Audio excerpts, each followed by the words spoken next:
Here we are in the 2025 Porsche Macan Turbo Electric. This thing makes 630 horsepower and 834 pound-feet of torque in overboost launch mode, which is what we're about to do here. You throw this thing into Sport Plus mode and all the lights go crazy. We hold the brake pedal down and then the accelerator, launch control activated.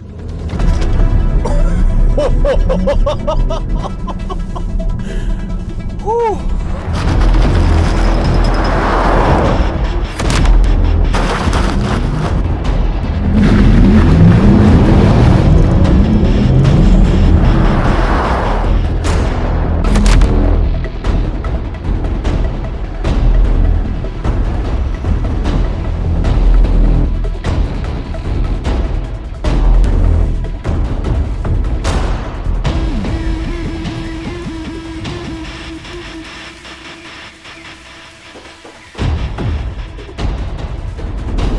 So this Macan is rapid, it is fast. The acceleration is basically instant. Some EVs have a little bit of a lag before they take off, not in this Macan. This has a 100 kilowatt hour battery. All of the Macan electrics have a 100 kilowatt hour battery. The range in here is 463 kilometers, which is about 288 miles. And this can reach a top speed of 260 kilometers an hour with the proper summer tires. Now, yes, totally get it. The turbo nameplate doesn't make any sense when applied to an electric vehicle, but Porsche has built a strong brand association with the turbo name as one of their highest performance levels, so that's likely why. But when it comes to the electric Macan, this is an entirely different vehicle from the gas variant. This is a ground-up electric-only platform, and this turbo here gets a dual motor setup that is rear-wheel bias and optimized for max performance. Now with the Macan, there are 4 trims. The base, which is rear-wheel drive and a single motor. Then there's the 4, the 4S, and this turbo, which are all-wheel drive. The turbo here starts at $140,000 Canadian, or about $105,000 US. Across the trims, all the Macans utilize 800 volt technology, which gives them a charging capacity of up to 270 kilowatts, which means in theory, you should be able to charge from 10 to 80% in around 21 minutes. So power is not lacking in the Porsche Macan Turbo.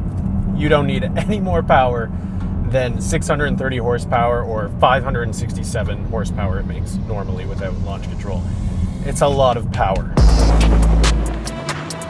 Right off the bat, if you are used to electric cars, the first thing you're going to notice is when you let off the accelerator, there's no regen braking. It's like ever so slight, and it feels more like a traditional vehicle. Throttle response is very natural feel. Porsche is not a fan of one-pedal driving, but mostly the regenerative braking happens when you're actually applying the brakes, and these brakes stop, let me tell you.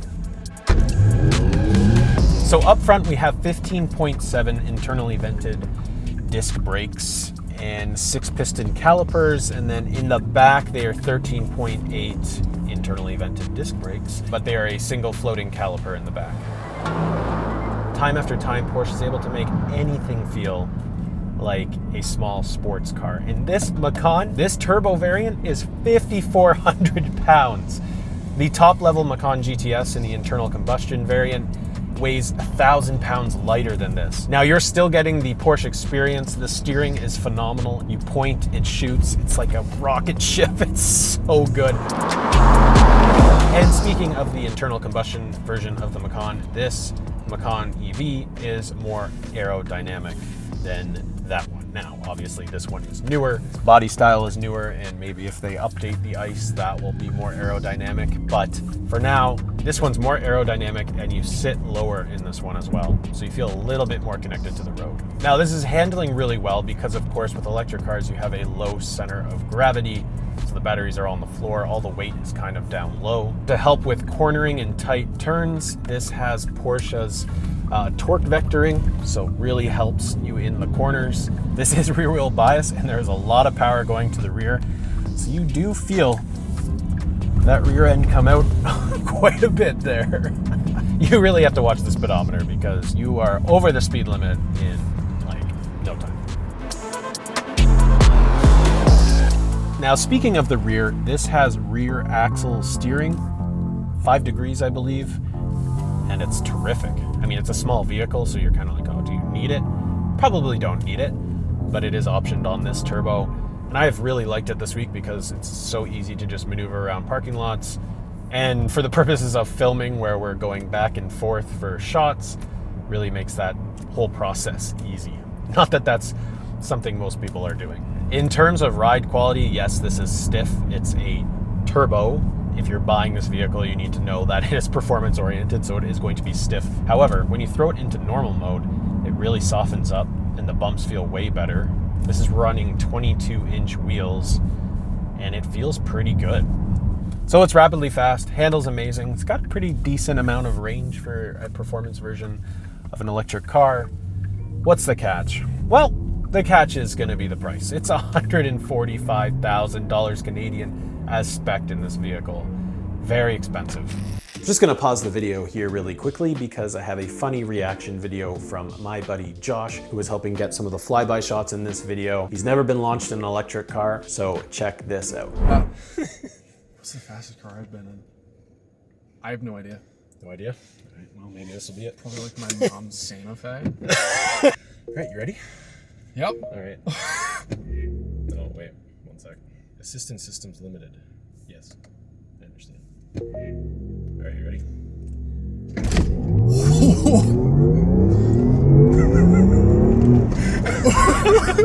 Is that nuts? Wow. Yeah, it's like a roller coaster. I felt my stomach touch my spine.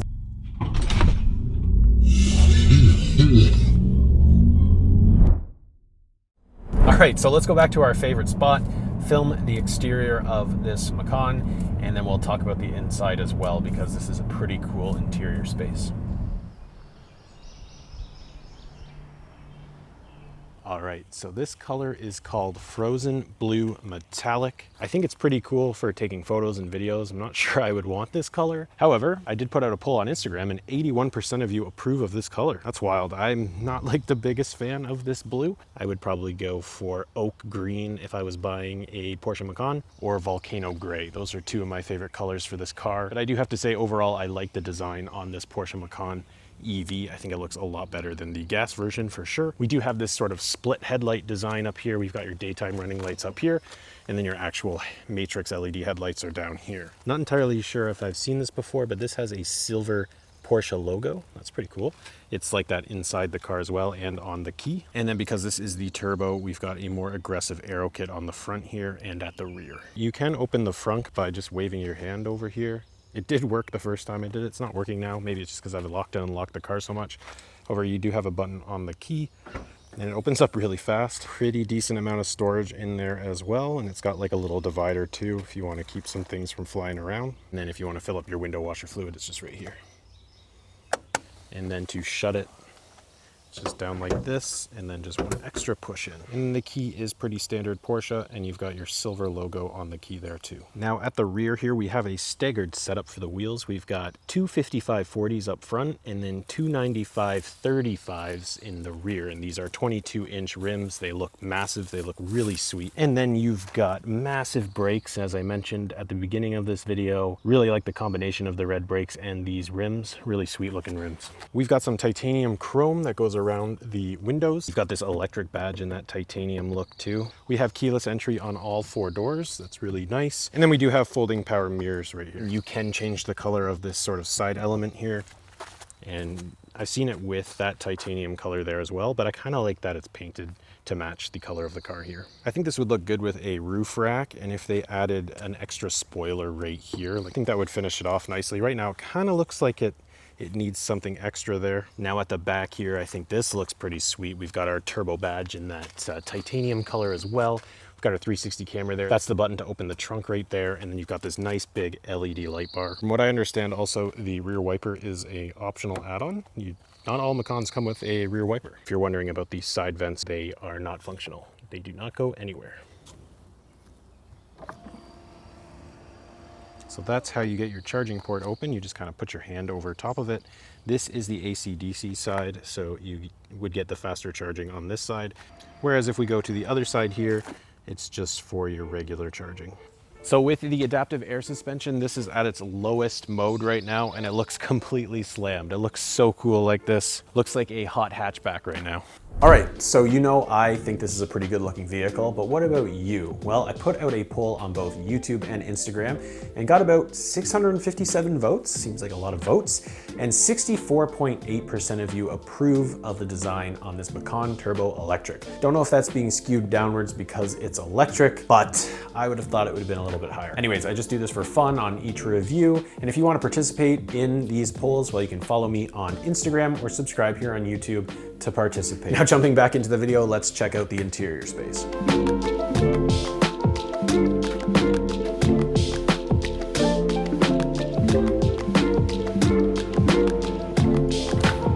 So here we are in a Porsche Macan EV interior. Looks really nice. I love Porsche interiors. They're super cool. Notably, my favorite part of the interior in a Porsche is the steering wheel. It's super cool. We've got a 10.9 inch passenger screen over here. We have a 10.9 inch center screen, and then a 12.6 inch instrument cluster. Now, if I was in an internal combustion Porsche, I wouldn't really want the digital display. I would kind of want analog gauges, but for this, it makes sense. As you look around, it is pretty minimal. We've got the cool clock up there, which comes with your Sport Chrono package, which means you do get another layer in here. This is primarily for if you're on a track. The menu does get decently deep if you hit car here. We've got 4 categories up here: drive, assistance, trip, comfort. This is where you can kind of control your chassis, your adaptive air suspension. So if you want to lower, which we'll do here, now the vehicle is lowering. Pretty cool. We've got this electric sport sound, which I usually put on because it's actually pretty cool sound. Apparently it is like a $500 Canadian upgrade, which is crazy. But then we do have a button for your spoiler to put it up if you just want it up for looks. You can control your drive modes from here, but I primarily just do it from this steering wheel. Now this Porsche does have a 360 camera, and you do have some different views here. You can toggle between them right there, front and back. It's not like a full out 360 camera system like the Cayenne where you can like see a 3D version of the car, but this is pretty good. Now this sort of gear selector is a bit controversial in the internal combustion Porsches. In here it works pretty well, other than the park. You really got to push that park button down, because if you don't, it does not go into park.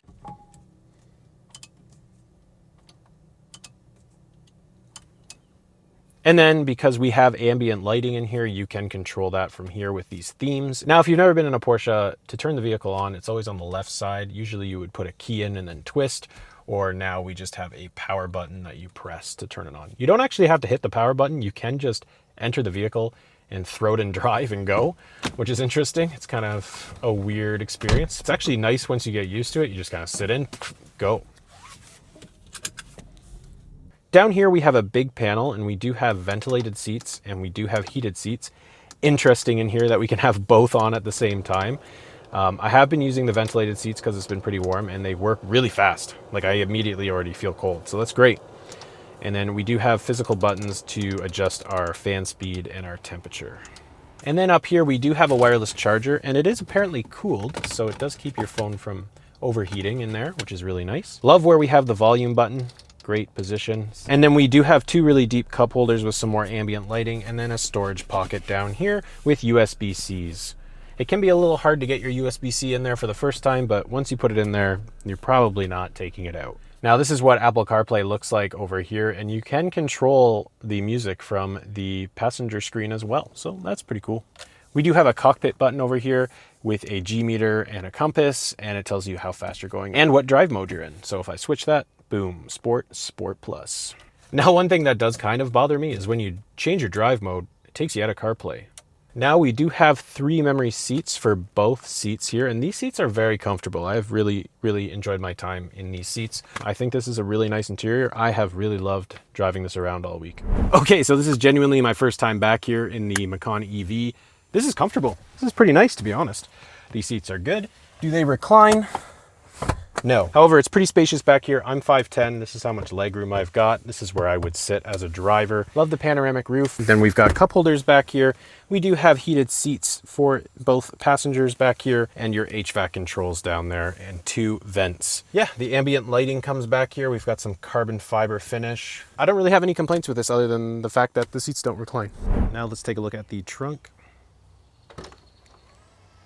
So interesting, when you buy the Turbo and you get the Bose audio sound system, you get less space. So there's the big subwoofer under there.